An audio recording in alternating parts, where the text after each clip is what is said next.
Topic का नाम है इलेक्ट्रोस्टैटिक्स, ठीक है, स्थिर वैद्युत की। ओके, इसी का नाम है क्लासिकल इलेक्ट्रो डायनामिक्स, ठीक है। मेरे कहने का मतलब है क्लासिकल इलेक्ट्रोडायनामिक्स, ठीक है। ये चैप्टर आप लैब असिस्टेंट का एग्ज़ाम दोगे, सेकेंड ग्रेड दोगे, दोनों में है। लगभग 1 से 2 क्वेश्चन इससे आते हैं।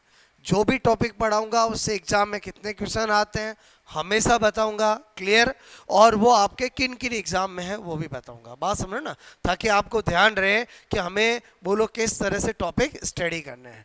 अब मैंने कहा इस टॉपिक के अंदर इलेक्ट्रोस्टैटिक, आप जानते हो, नाम सुना होगा कि वो फिजिक्स का चैप्टर बोलो ब्रांच जिसके अंदर हम आवेश यानी चार्ज और आवेशों के मध्य अन्योन्य क्रिया, इंटरेक्शन बिटवीन चार्ज की स्टडी करते हैं। यानी स्थिर वैद्युतिकी का मतलब क्या होता है इलेक्ट्रोस्टैटिक का, जिसके अंदर हम चार्ज और बोलो इंटरेक्शन बिटवीन चार्ज का स्टडी करते हैं, यानी आवेश और आवेश में होने वाली अन्योन्य क्रियाओं का अध्ययन करते हैं, उसे हम क्या कहते हैं, स्थिर वैद्युतिकी कहते हैं। तो सबसे पहले अगर मैं इसका मीनिंग लिखूं तो मैंने कहा, यहां पर मैंने लिखा स्थिर वैद्युतिकी, क्लियर, मतलब इलेक्ट्रो स्टैटिक्स, ठीक है। तो मैंने कहा इसका मतलब क्या होता है, तो मैंने कहा इसमें आवेश, ठीक है, तथा बोलो आवेशों के मध्य, आवेशों के मध्य अन्योन्य क्रिया, ठीक है, अन्योन्य क्रिया का अध्ययन अध्ययन किया जाता है, ठीक है, जाता है। या मैं लिखूं आपको कि बोलो आपसे मैं करूं, बोलो मैंने कहा, ठीक है, study, okay, study of charge and interaction, ठीक है, इंटरेक्शन बिटवीन बोलो चार्ज, क्लियर। ये जिसमें किया जाता है उसको क्या बोलते हैं, इलेक्ट्रोस्टैटिक बोलते हैं। तो हमने क्या देखा कि जैसे ही हमने मीनिंग लिखा तो हमने देखा एक वर्ड आया है जिसका नाम है चार्ज। तो इसका मतलब हुआ इस चैप्टर में सबसे पहले हमें प्रॉपर्टीज ऑफ चार्ज, आवेश के गुण धर्म स्टडी करने पड़ेंगे, क्योंकि आवेश चार्ज वर्ड इस चैप्टर में बार बार आएगा, तो हमें सबसे पहले इसी वर्ड को बहुत अच्छे से इंट्रोड्यूस करना पड़ेगा, तो आगे जाके Coulomb's law, electric field, one by one चीजें हमें समझ में आएगी, क्लियर। तो हमें क्या पता चला कि इलेक्ट्रोस्टैटिक टॉपिक के अंदर स्टडी ही चार्ज और इंटरेक्शन बिटवीन चार्ज का किया जाता है। तो हम पहले सबसे पहले क्या स्टडी करेंगे, प्रॉपर्टीज ऑफ चार्ज, बात समझ में, पहले ये नोट करो।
मेरी बात समझ में आई, बोलो, ठीक है।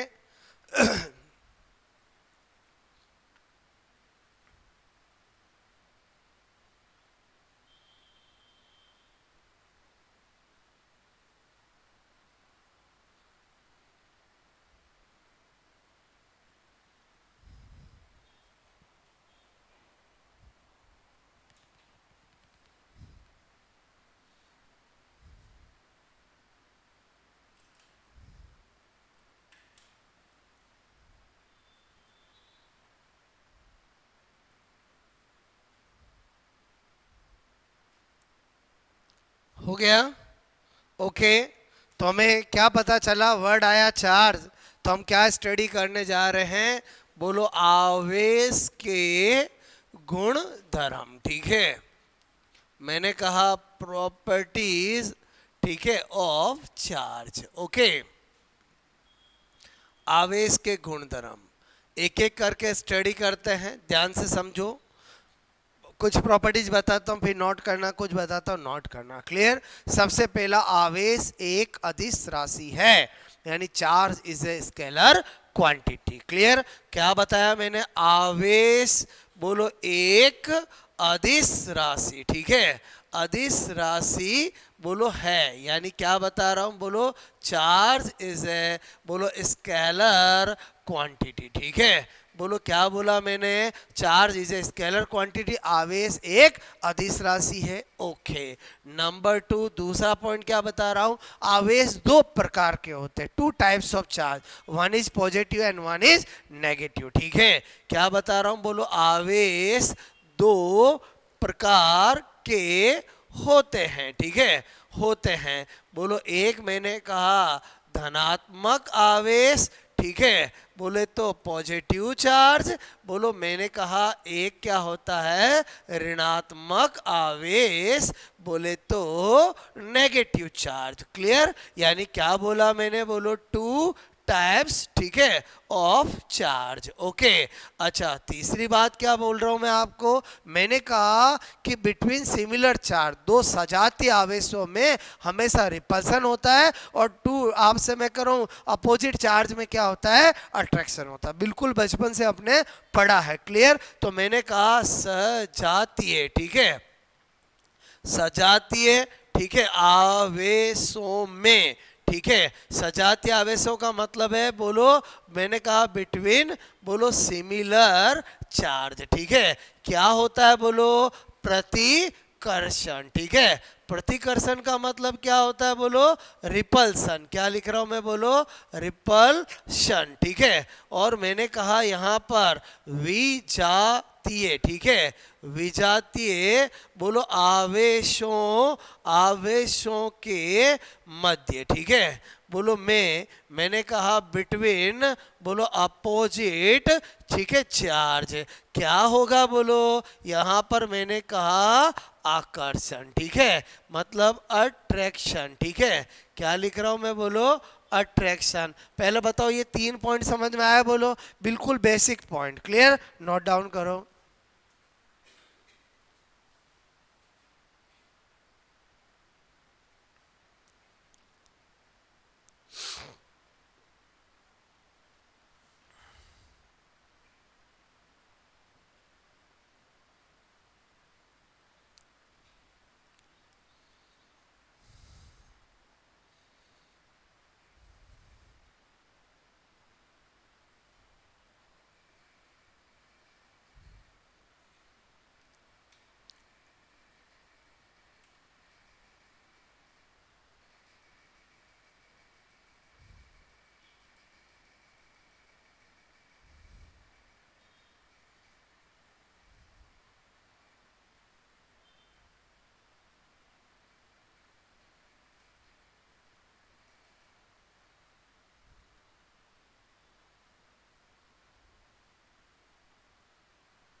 ओके, इतनी बात समझ में आए, बोलो नंबर प्रॉपर्टीज कर रहे हैं 1 2 3 4 करके। ठीक है,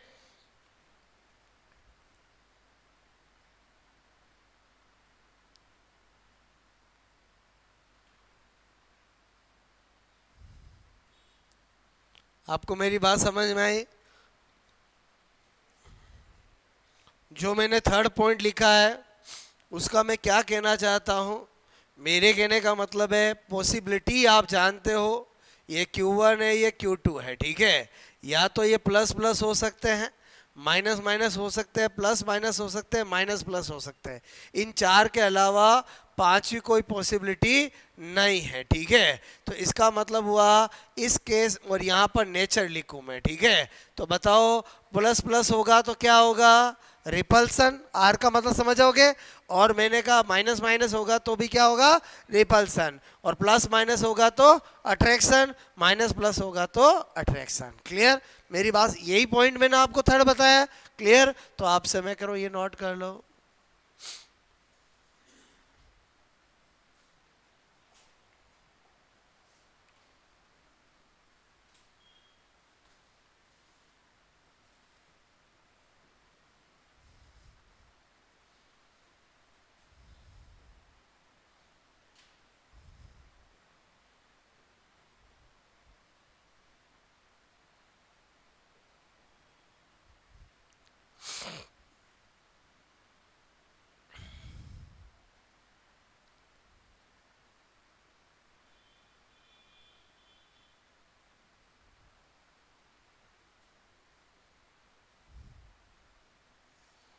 ओके,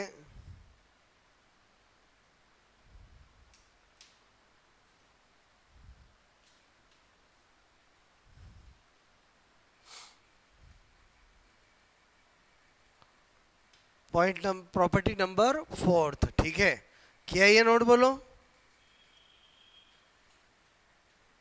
नंबर फोर्थ की बात करूं, हुआ ये नोट। ओके, मैंने कहा नंबर फोर्थ करते हैं यहां पर, बोलो मैंने कहा आवेश की इकाई, ठीक है, यूनिट ऑफ चार्ज। ध्यान से समझना मेरी बात को। मैंने कहा जब भी हम यूनिट की बात करते हैं तो हम एक किस में बात करते हैं, इन एमकेएस, और एक किस में बात करते हैं, इन सीजीएस, ठीक है। बात समझ में आए। तो मैंने कहा आपको बचपन से जाना है, आई इजिकल टू क्या होता है, क्यू बाई टी, आवेश प्रवाह की दर, बोलो क्या होता है, धारा होता है। इसलिए Q इज इक्वल टू क्या होगा, आई टी। क्लियर, इसका मतलब यूनिट ऑफ Q क्या हो जाएगा, आप कहोगे एम्पियर इनटू सेकंड। क्लियर होगा कि नहीं होगा बोलो। और इसके अलावा साइंटिस्ट है जिसका नाम है कुलाम, उसको सम्मान देने के लिए इसकी इकाई क्या बनाई गई है, एमकेएस में कुलाम बनाई गई है। और आज को आपको पता है सबसे ज्यादा पॉपुलर ही कुलाम है। क्लियर, तो ये दोनों क्या हुई, एमकेएस में। अब बात करूं सीजीएस में, तो सीजीएस में दो यूनिट है, एक है ईएसयू और एक है ईएमयू, ठीक है। ईएसयू का मतलब क्या है, इलेक्ट्रो स्टैटिक यूनिट, ठीक है। और इसका मतलब है इलेक्ट्रो, बोलो मैंने कहा मैग्नेटिक यूनिट। क्लियर, अच्छा मैंने कहा इन दोनों अगर ये सीजीएस में है तो एमकेएस वाले के साथ कोई ना कोई रिलेशन तो होगा ही होगा, बोलो।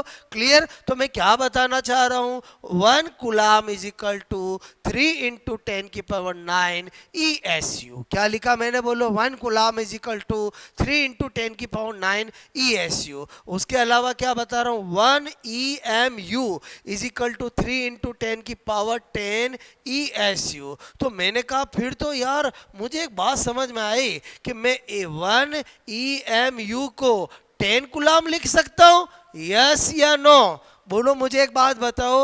1 कूलाम 3 इंटू 10 की पावर 9 ESU है। क्लियर, 1 EMU 3 इंटू 10 की पावर 9 ESU है। तो बताओ इसको मैं 3 इंटू 10 की पावर 9 इंटू 10 लिख सकता हूँ। 3 इंटू 10 की पावर 9 की जगह तो 1 कूलाम आ गया और 10 से मल्टीप्लाई करके 10 कूलाम आ गया। मेरी बात समझ में आई बोलो। क्या ये एमकेएस है, ये सीजीएस है, रिलेशन समझ में आया बोलो। हालांकि ये तो हमारे कभी काम आएगी नहीं, बोलो हमारे हमेशा आपको यूनिट मिलती क्या है, किसी चार्ज की वैल्यू 10 कूलाम, 20 कूलाम, 50 कूलाम ऐसा ही मिलता है, बोलो। क्लियर, या फिर आपको मिलता है milli coulomb, micro coulomb, nano coulomb, तो उसमें भी कोई फर्क नहीं पड़ता है। यहाँ पर मैं क्या बताना चाह रहा हूँ, मेरी बात को समझना, ठीक है। ये तो मैंने आपको यूनिट बताया। अच्छा अगर मैं आपसे कहूँ यहाँ पर नॉट कर करके नंबर 1। अगर कभी आपको मिली कुलाम मिले तो बताओ 10⁻³ कुलाम हो जाएगा नहीं हो जाएगा? अगर कभी बोलो 1 मिली कुलाम 1 माइक्रो कुलाम तो बताओ क्या हो जाएगा? 10⁻⁶ कुलाम।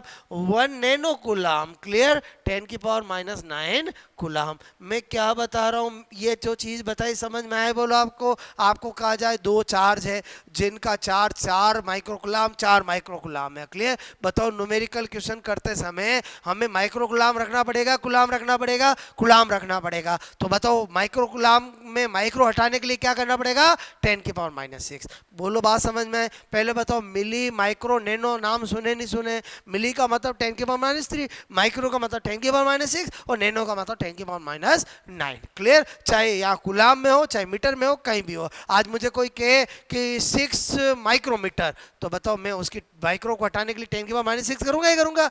बोलो बात समझ में आए? अच्छा पहला स्पेशल नोट समझ में आया? और क्या बता रहा हूं इधर देखो, स्पेशल नोट नंबर 2।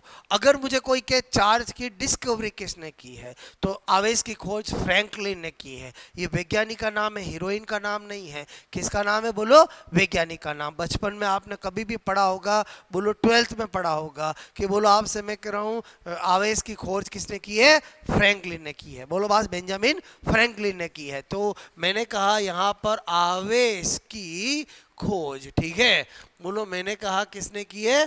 फ्रैंकलिन, ठीक है। अच्छा मैंने इसको याद क्यों किया? इसको इसलिए याद किया, अगर एग्जाम में पूछा जाए आवेश की सबसे छोटी इकाई क्या होती है तो आवेश की सबसे छोटी इकाई फ्रैंकलिन होती है। आवेश की सबसे बड़ी इकाई क्या होती है तो आवेश की सबसे बड़ी इकाई फेराडे होती है। क्या होती है? फेराडे, क्योंकि एक फेराडे 96500 गुलाम के बराबर होता है। कल बताया था मैंने आपको। तो इसका मतलब हुआ फेराडे जो होती है वो आवेश की इकाई है लेकिन आवेश की सबसे बड़ी इकाई है, क्लियर। क्या बता रहा हूं? बोलो आपसे मैंने कहा आवेश की, ठीक है, आवेश की सबसे छोटी इकाई, सबसे छोटी इकाई, क्लियर। मैंने कहा यहां पर बोलो स्मॉलेस्ट यूनिट, ठीक है, ऑफ चार्ज क्या है? बोलो मैंने कहा बोलो फ्रैंकलिन, ठीक है।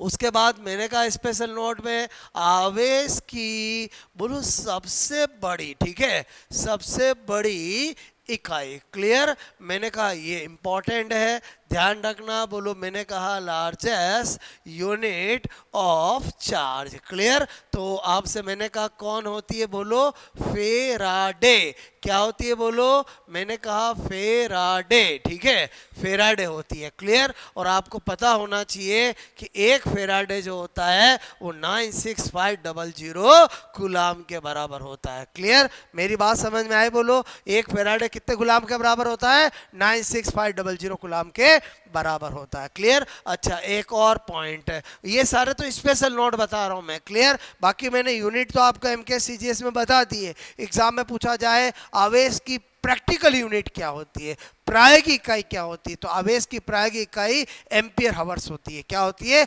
एम्पियर घंटा, क्लियर। तो मैंने कहा आवेश की प्रायोगिक इकाई, ठीक है, प्रायोगिक इकाई। बोलो क्या बोला मैंने? बोलो प्रैक्टिकल यूनिट, ठीक है, ऑफ चार्ज। अगर कभी भी एग्जाम में पूछा जाए तो वो क्या होगी? बोलो मैंने कहा हिंदी में लिखूं तो एम्पियर इंटू घंटा, क्लियर। और मैंने कहा हिंदी इंग्लिश में लिखूं तो ampere into hours, ampere hours. बोलो बात समझ में आए? तो इसका मतलब हुआ हमारा फोर्थ पॉइंट क्या था? बोलो चार्ज ऑफ यूनिट। इसमें मैंने जितने भी कंपटीशन चीजें पूछी जा सकती है सारी बता दी, क्लियर। नोट करोगे?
ये मैंने क्या लिखा समझ में आया बोलो आपको? ठीक है,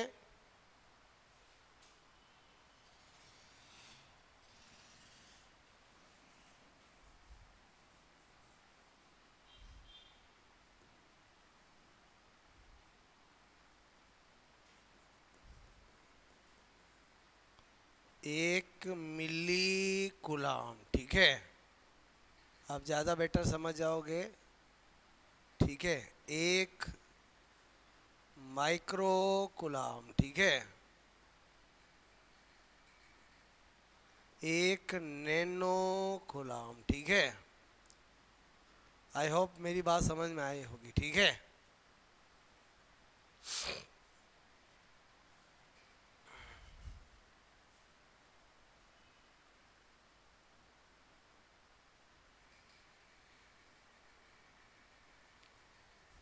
हिंदी में बोलते हैं स्थिर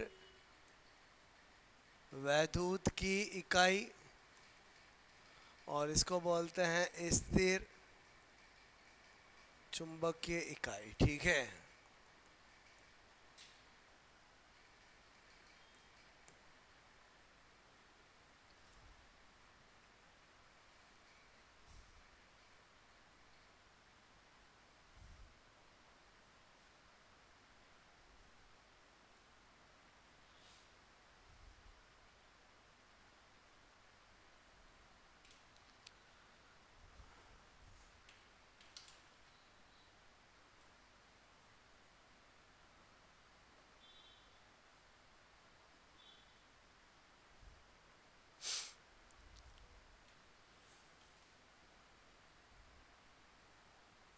वन नोट बोलो।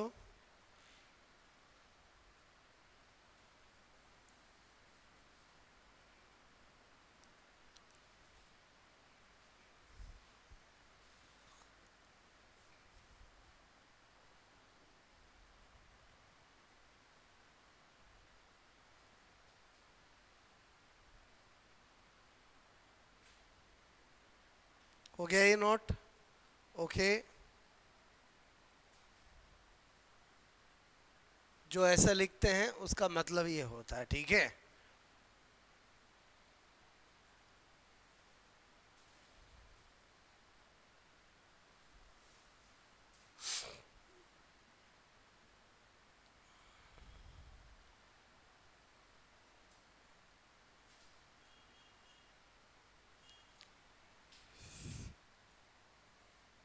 हो गया?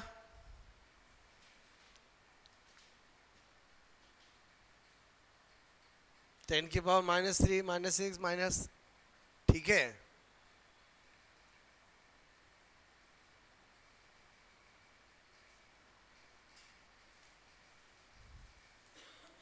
स्पेशल नोट नंबर 1 बताया मैंने आपको, ठीक है। स्पेशल नोट नंबर 2, 3, 4, 5, 6, ठीक है। ये सारे कॉम्पिटिटिव अप्रोच बता रहा हूँ आपको, ठीक है। कि डिस्कवरी ऑफ बोलो चार्ज, ये क्या हो गया बोलो आपसे मैं कह रहा हूँ, डिस, ठीक है, डिस्कवरी ऑफ चार्ज, ठीक है,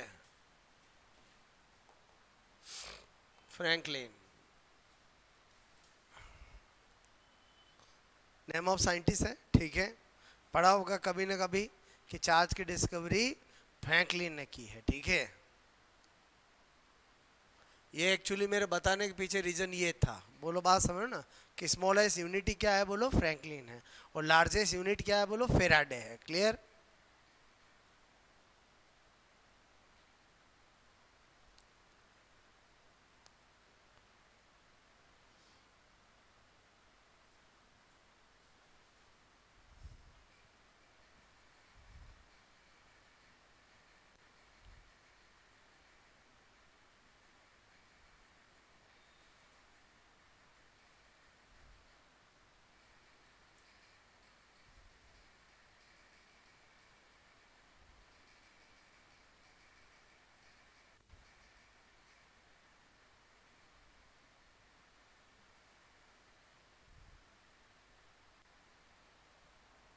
वन और बोलो। ओके, ये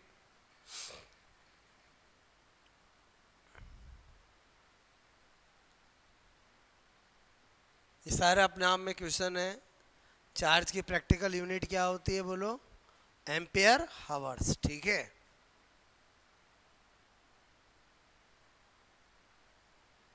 आप कोई भी मोटर लेके आओगे, कुछ भी लेके आओगे, उसमें हमेशा 40 एम्पियर हावर्स ऐसे लिखा हुआ रहता है। इसका मतलब प्रैक्टिकल यूनिट होगी। बोलो, बात समझ में आई ना? बोलो ओके।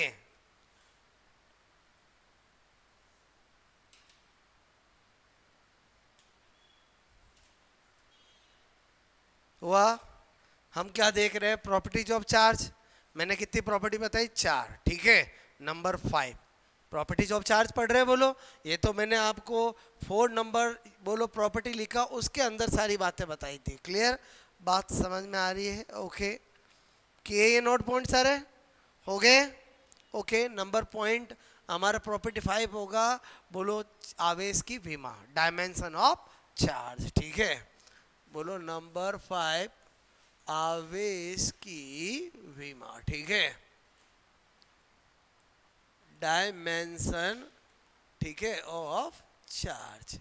कोई दिक्कत नहीं। इधर देखो, मैंने कहा बचपन से पढ़ा आई इजिकल टू क्या होता है? क्यू बाई टी, ठीक है। तो क्यू इजिकल टू क्या होता है? I T. इसका मतलब हुआ क्यू की विमा जो बनेगी, डायमेंशन बनेगी। बताओ एम्पियर का क्या लिखते हैं? ए। बोलो समय का क्या लिखते हैं? टी। एटी हो जाएगी। या मैं ऐसा लिखूं M0 L0 T1 A1। पहले बताओ दोनों एक ही है कि अलग है? बोलो एक ही है। बोलो बात समझ में? किसी की पावर 0 का मतलब क्या होता है? बोलो कुछ है ही नहीं, एक हुआ। बोलो बात समझ में आए? ओके। तो point number property number 5 note करो।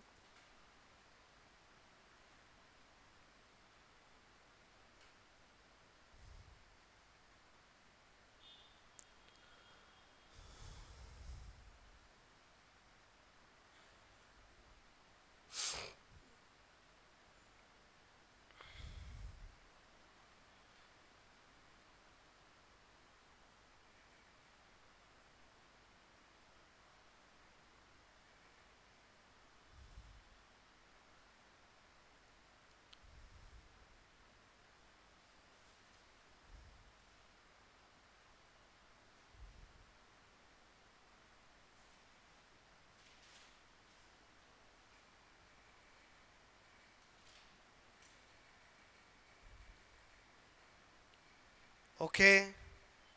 मेरी बात समझ में आई? बोलो आपको नंबर 6, ठीक है। नंबर 6 मैंने लिखा आवेश बोलो संरक्षण बोलो का नियम, ठीक है। मतलब लॉ ऑफ चार्ज कंजर्वेशन, ठीक है। क्या कहता है आवेश संरक्षण का नियम? बचपन से पढ़ा है। ना तो चार्ज को प्रोड्यूस कर सकते हैं, ना ही डिस्ट्रॉय कर सकते हैं, केवल एक बॉडी से दूसरी बॉडी में ट्रांसफर कर सकते हैं। क्लियर? ना तो आवेश को उत्पन्न किया जा सकता, ना नष्ट किया जा सकता, केवल एक बॉडी से दूसरी बॉडी में ट्रांसफर किया जा सकता। क्लियर? यही क्या है? आवेश संरक्षण का नियम, ठीक है।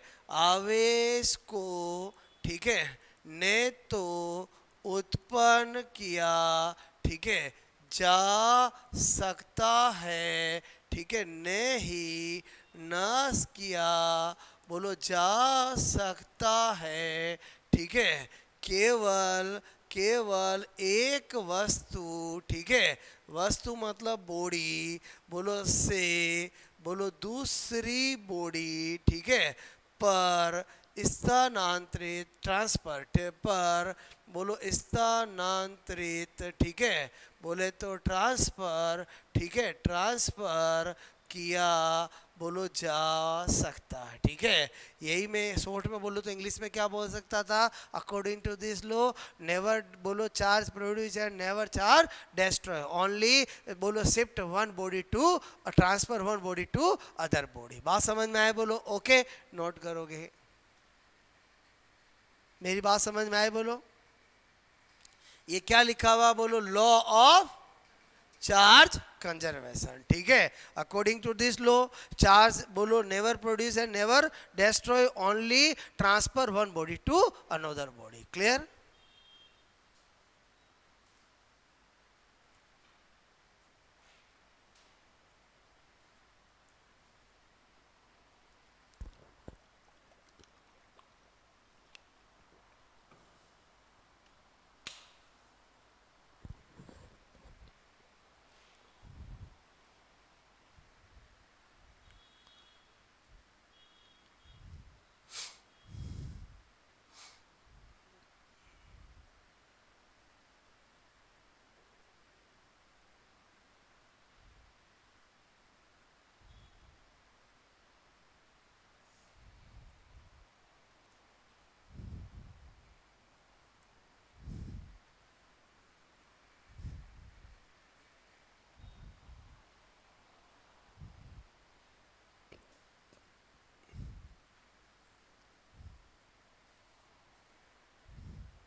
बात समझ में आई मेरी आपको?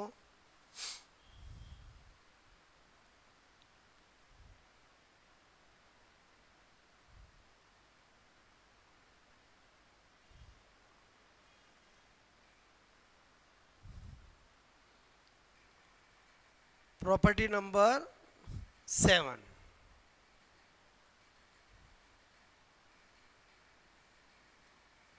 क्या पढ़ रहे हैं हम, बोलो?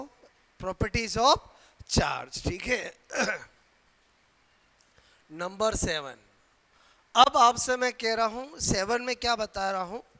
आपने देखा कि बोलो चार्ज का पॉजिटिव चार्ज आना, नेगेटिव चार्ज आना ट्रांसफर ऑफ इलेक्ट्रॉन है।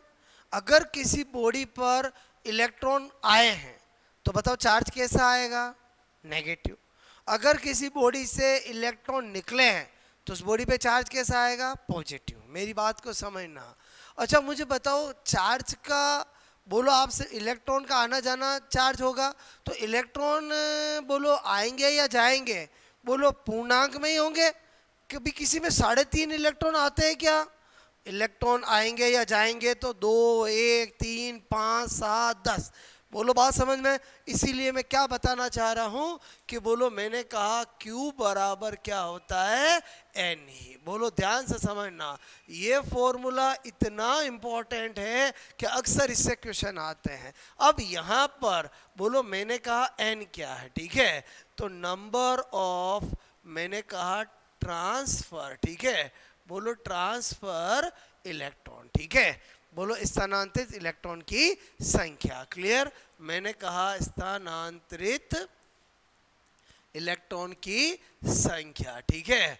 अच्छा ई क्या है? वो तो आप कहोगे बोलो इलेक्ट्रॉन का आवेश, जो कि चार्ज ऑफ इलेक्ट्रॉन। बोलो चार्ज ऑफ इलेक्ट्रॉन बताओ फिक्स होता है 1.6 इंटू 10⁻⁻19 कूलाम में। पहले बताओ, बोलो यहाँ पर कूलाम को ऐसे लिखो, समझ जाओगे? बोलो ये क्या है? कूलाम। बोलो बात समझ में? कूलाम को कैसे लिखा जाता है? सीबी लिखा जाता है। अच्छा क्यू क्या है? बोलो मैंने कहा बोलो बॉडी पर उपस्थित, ठीक है? मैंने कहा आवेश, ठीक है? मैंने कहा चार्ज ऑन बॉडी। क्लियर? अच्छा अब मैंने देखा कि मुझे कितनी वैरायटी के क्वेश्चन यहाँ पर बन सकते हैं। सबसे पहली बात, ई की वैल्यू तो फिक्स है। बोलो बात समझ में? तो मेरे लिए बोलो दो चीजें बची है, एक क्यू और एक एन। अगर मुझे एन दे दे तो क्यू निकाल सकता हूँ, क्यू दे दे तो एन निकाल सकता हूँ। मतलब दो ही वैरायटी के क्वेश्चन बन सकते हैं। बोलो दो वैरायटी का क्या? अगर मुझे कोई कहे कि एक बॉडी पर इतना चार्ज है, बताओ बॉडी में इलेक्ट्रॉन कितने हैं, तो कर सकता हूं। एक कहा जाए एक बॉडी ने इतने इलेक्ट्रॉन गेन किए या इतने इलेक्ट्रॉन रिलीज किए, बताओ बॉडी पे चार्ज कितना आएगा, तो मैं कर सकता हूं। यानी एन देंगे तो क्यू निकाल सकता हूं, क्यू दे दे तो एन निकाल सकता हूं। अभी मैं दोनों वेराइटी के करवाऊंगा आपको। क्लियर? मैंने प्रॉपर्टी नंबर 7 में क्या बताया, अब आपको न्यूमेरिकल एस्पेक्ट बता रहा हूं कि क्यू बराबर एन ई से कैसे क्वेश्चन बन सकते हैं। क्लियर? नोट करोगे?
आपको मेरी बात समझ में आई? बोलो करे क्वेश्चन, दोनों वेराइटी के करके बताता हूँ, ठीक है? किया ये नोट? बोलो ओके, हो गया नोट? करें, देखो क्वेश्चन नंबर 1, मैंने कहा यदि किसी, ठीक है, बॉडी पर 160 कूलाम, ठीक है, आवेश उपस्थित है, ठीक है? कितने कूलाम आवेश उपस्थित है? बोलो 160 कूलाम, ठीक है? तो बॉडी में उपस्थित, ठीक है, इलेक्ट्रॉन की संख्या, ठीक है, क्या होगी? ठीक है, मतलब मैं क्या कहना चाहता हूं, बोलो आपको कहा जाए इफ चार्ज ऑफ बॉडी, ठीक है, इज 160 कूलाम, ठीक है, फाइंड आउट, ठीक है, total number of electron in body. Clear? अच्छा ये क्वेश्चन मिला, मेरी बात समझना। सबसे पहले क्वेश्चन देखा, बताओ आपको क्या दे रखा है, गिवन क्या है? तो आप कहोगे सर हमें तो है ना Q is equal to 160 coulomb दे रखा है। क्लियर? बोलो बात समझ में? आपको क्या पूछा मैंने? इलेक्ट्रॉन की संख्या पूछी है। क्लियर? तो बताओ क्या करोगे? Q बराबर n ही करोगे। बोलो अच्छा Q क्या दे रखा है? 160, n निकालना है, इसकी वैल्यू तो बचपन से ही फिक्स है। अरे बोलो बचपन से ही क्या है? फिक्स है। अब मुझे बताओ, मुझे n निकालना होगा, तो बताओ मैं ऐसा करूंगा कि नहीं करूंगा? हाँ कि ना? बोलो करूंगा। इस पॉइंट को हटाऊंगा, यहाँ 0 करूंगा, इसको काटूंगा, ऊपर क्या आएगा? 100। क्लियर? और 10 की पावर -19 ऊपर चला जाएगा, 100 इंटू 10 की पावर 19। तो बताओ 10 की पावर 21 हो जाएगा नहीं हो जाएगा? बोलो हाँ कि ना? अगर इस क्वेश्चन के ऑप्शन ए 10 की पावर 20, बोलो बी, बोलो 10 की पावर 25, सी 10 की पावर 21, 10 की पावर 22। क्लियर? इलेक्ट्रॉन की संख्या बताओ क्या आंसर होगा? बोलो 10 की पावर 21। पहले बताओ समझ में आया कि नहीं आया? बोलो आया समझ में? बोलो हाँ कि ना? नोट करोगे? एक बार वापस बताओ कि समझ में आ गया? आ गया? एक बार वापस बताओ कि समझ में आ गया? देखो पड़ोसी को नहीं पूछना है, अगर आपको नहीं आया तो आपको पूछना है। क्लियर? बोलो आ गया कि नहीं आ गया? वापस बताओ। पहले बताओ क्वेश्चन देखा हमने, ये क्या लिखा मैंने, क्या दे रखा है? क्या दे रखा है? क्यू दे रखा है। कितना दे रखा है? 160। और क्या पूछा? एन पूछा। बताओ किससे होगा? इस छुटके फॉर्मूले से। छुटका फॉर्मूला क्या है? क्यू बराबर एन ई। बताओ ई तो फिक्स है। अच्छा मुझे बताओ ऐसे में ये पता है, ये पता चल गया तो एन नहीं निकाल सकते हैं? छोटा बच्चा भी निकाल लेगा। बोलो बात समझ में आए? नोट करोगे? अच्छा ये तो मैथ्स है ना? अरे बोलो समझे नहीं समझे? यहाँ तक ही क्या है? फिजिक्स है, उसके बाद क्या? मैथ्स है। बोलो बात समझो ना?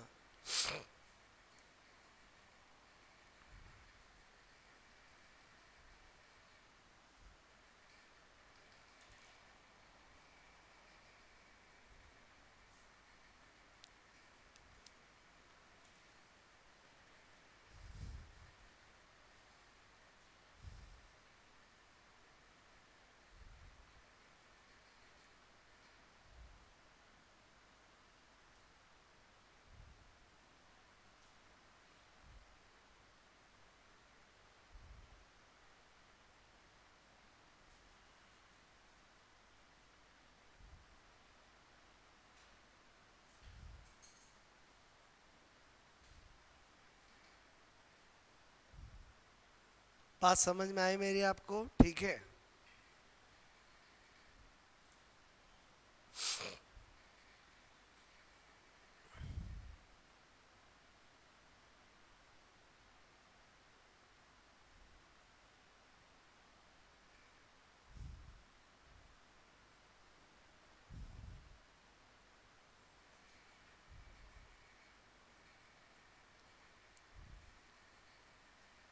ओके क्वेश्चन नंबर 2 करें।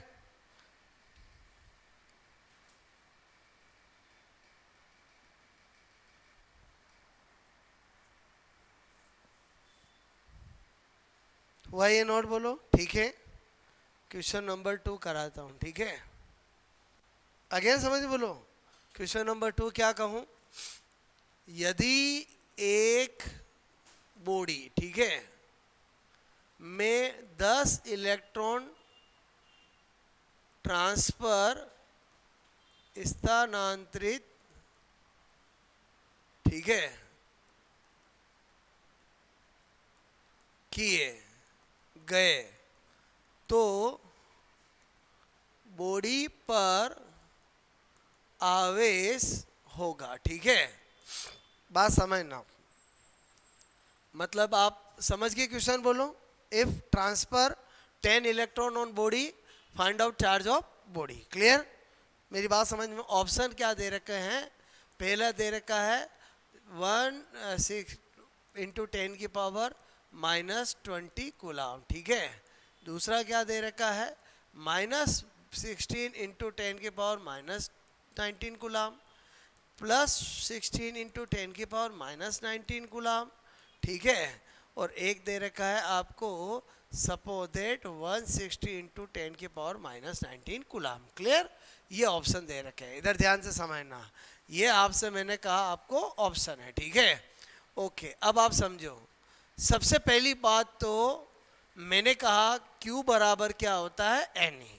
इस बार आपको क्या दे रखा है, Q दे रखा है कि N दे रखा है, N दे रखा है। मेरी बात को समझना, N कितना दे रखा है, 10। क्लियर, अच्छा Q पूछा है तो 10 × 1.6 × 10⁻⁻19 करूंगा मैं, बोलो बताओ। 16 × 10⁻⁻19 कूलाम आ गया। अच्छा, मैंने कहा ये दो तो हो ही नहीं सकते। इधर ध्यान दो, मैं क्या बताना चाह रहा हूं।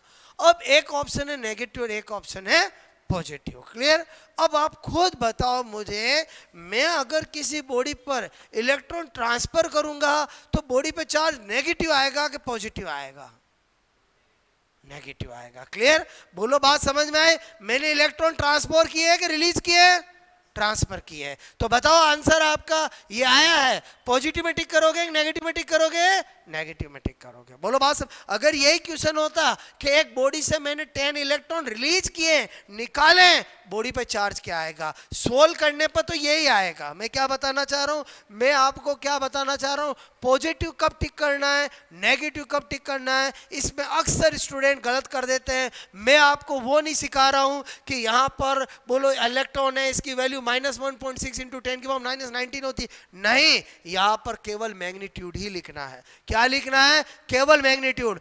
पॉजिटिव और नेगेटिव का डिसीजन आपको कैसे लेना समझ में आया, बोलो। अगर मैं जो तरीका बता रहा हूं उसको फॉलो करोगे, कभी गलत नहीं हो सकता। मैंने क्या कहा, ये मैंने निकाल लिया, उसके बाद मैंने देखा एक पॉजिटिव एक नेगेटिव है, मैंने तुरंत लैंग्वेज पढ़ी। क्या पढ़ी, बोलो, लैंग्वेज। क्योंकि बचपन से सीखा है, अगर किसी बॉडी पे इलेक्ट्रॉन ट्रांसफर करते हैं बॉडी पे नेगेटिव चार्ज आता है, इलेक्ट्रॉन निकालते हैं तो बॉडी पे चार्ज कैसा आता है, पॉजिटिव। यहां पर इलेक्ट्रॉन बोलो उसमें डाले हैं कि निकाले हैं, डाले, ट्रांसफर किए, तो बताओ नेगेटिव आएगा पॉजिटिव आएगा, नेगेटिव आएगा। इसका मतलब हुआ आपका आंसर आने के बाद नेगेटिव टिक करना है, पॉजिटिव करना। अगर चार ऑप्शन में कुछ नेगेटिव कुछ पॉजिटिव, तो अगर सपोज दैट यहां पर सारे ही बोलो आपका 16 1.6 160 ऐसे होते तब तो कोई दिक्कत ही नहीं थी। और बोलो समझे नहीं समझे, बोलो। मैं आपसे कह रहा हूं अगर एग्जामिनर चाहता है कि आप मोर करेक्ट आंसर बताओ, तो मोर करेक्ट आंसर यहां पर बोलो ये होगा कि ये होगा, ये होगा। मेरी बात समझ में आए, बोलो। पॉजिटिव नेगेटिव का कैसे सोचोगे, समझ में आया, बोलो। आपको नोट करोगे।